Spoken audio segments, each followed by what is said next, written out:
CEO office నుంచి ECI ప్రతి was also suspended because of issues in electoral roll. So కలెక్టర్కే అది జరుగుతున్నప్పుడు తహసీల్దార్స్ నోడల్ ఆఫీసర్స్ మీరందరూ కూడా your nothing, you will be taken in to task. So జాగ్రత్తగా election చేసుకోవాలా. జాగ్రత్తగా ఎలక్షన్ చేసుకోవాలంటే దానికి very very important thing, you have to read the instructions carefully. So మీరు ఏం డిసైడ్ చేస్తున్నారో అది మీరు స్పీకింగ్ ఆర్డర్లో ఇచ్చేయడమే. దానికి మీకు సపోర్టివ్గా ఉండేది ఓన్లీ ఈసీఐ ఇచ్చిన గైడ్ లైన్స్ అండ్ ఇన్స్ట్రక్షన్స్ మాత్రమే. అన్నీ కూడా అప్డేటెడ్ ఇన్స్ట్రక్షన్స్ ఉన్నాయి. కొన్ని ఇన్స్ట్రక్షన్స్ న్యూ చేంజెస్ కూడా జరిగింది. సో నేను ఇప్పటికీ 3 సార్లు 4 సార్లు ఎలక్షన్ చేశాను, నాకంత బాగా ఐడియా ఉంది, చాలా ఎక్స్పీరియన్స్ ఉంది నాకు కేక్ వార్తని అనుకోకండి. Every year Election Commission changes instructions and they are giving updated instructions. ఒకసారి మ్యాండేటరీ కాదన్నది ఈసారి మ్యాండేటరీ అవుతుంది. ఫర్ ఎగ్జాంపుల్ పోస్టల్ బ్యాలెట్లో 100 ఓట్లు మీరు రిజెక్ట్ చేశారనుకోండి, అంటే ఆర్ఓస్ ఉంటారు, ఏఆర్ఓ కూడా ఏఆర్ఓ ఉంటారు, 100 ఓట్లు మీరు రిజెక్ట్ చేశారు, క్యాండిడేట్ 1కి క్యాండిడేట్ 2కి మధ్యలో ఉన్న డిఫరెన్స్ 60 ఓట్లు ఉన్నాయనుకోండి, మ్యాండేటరీగా రిజెక్ట్ చేసిన పోస్టల్ బ్యాలెట్ని రీకౌంట్ చేయాలి. ఈ ఇన్స్ట్రక్షన్ ఇంతకుముందు లేదు. సో ఇలా చిన్న చిన్న ఇన్స్ట్రక్షన్స్ చేంజెస్ అన్నది జరిగింది.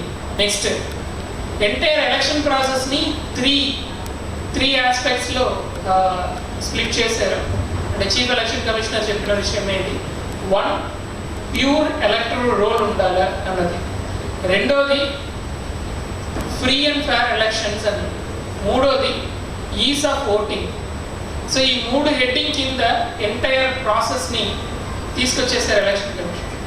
ఎట్లా ప్యూర్ ఎలక్టరల్ రోల్లో రెగ్యులర్గా ఎప్పుడు లేదన్నట్ల ఈసారి ఒక కొత్త ఇనిషియేటివ్ పెట్టారు. ఏంటి, బిఎల్ఓస్ ఏఈఆర్ఓస్ మీరు అండర్టేకింగ్ ఇవ్వాలి. మీరు కూడా మీ జిల్లాలో ఇచ్చేసి వచ్చి ఉంటారు, మళ్ళీ ఇక్కడికి వచ్చారు కాబట్టి ఇక్కడ మళ్ళీ మీరు ఇవ్వాల్సి ఉంటారు. సప్లిమెంటరీ రోల్ పబ్లిష్ చేసినప్పుడు మళ్ళీ మీరు ఇవ్వాల్సి ఉంటారు. సో నేను ఇచ్చిన ఎలక్టరల్ రోల్లో నా పోలింగ్ స్టేషన్లో నా మండల్లో ఎటువంటి డూప్లికేట్స్ లేవు, డెత్ కేసెస్ లేవు, యాడ్ చేయాల్సిన వాళ్ళందరినీ కూడా అడిషన్ చేసామని చెప్పి డిక్లరేషన్ ఇచ్చారు. డిఎల్ఓ ఇచ్చారు, ఏఈఆర్ఓ ఇచ్చారు, ఈఆర్ఓ ఇచ్చారు, నేను కూడా ఇచ్చాను డిఈఓగా. సో ఇది ఇంతకు ముందు లేదు. బట్ ఇదన్నీ ఇచ్చిన తర్వాత కూడా ఇంకా కొత్త అప్లికేషన్స్ వస్తే ఉన్నాయి. So I will come to that application issue. So ఈ అండర్టేకింగ్ అనేది మళ్ళీ ఇంకోసారి ఇవ్వాల్సి ఉంటారు. ఎప్పుడు సప్లిమెంటరీ రోల్ మీరు పబ్లిష్ చేసినప్పుడు మళ్ళీ రెండోసారి అండర్టేకింగ్ ఇవ్వాల్సి ఉంటారు.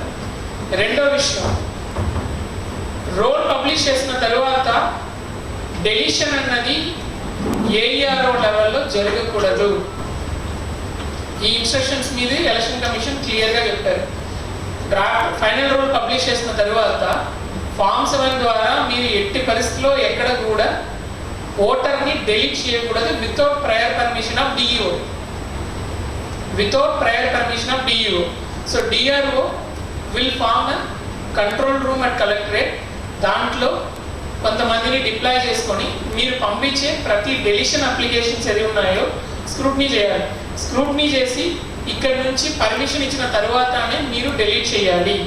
అంటే మీ ఎంక్వైరీ ప్రాసెస్ అన్ని కంప్లీట్ చేసుకొని మీ లాగిన్లో ఈఆర్ఓస్ డెలీట్ చేయకుండా పెండింగ్ పెట్టుకోవాలి. ఏఈఆర్ఓ నుంచి ఈఆర్ఓకి వచ్చేయచ్చు, కానీ ఈఆర్ఓస్ డెలీట్ చేయకుండా పెండింగ్ పెట్టుకోవాలి.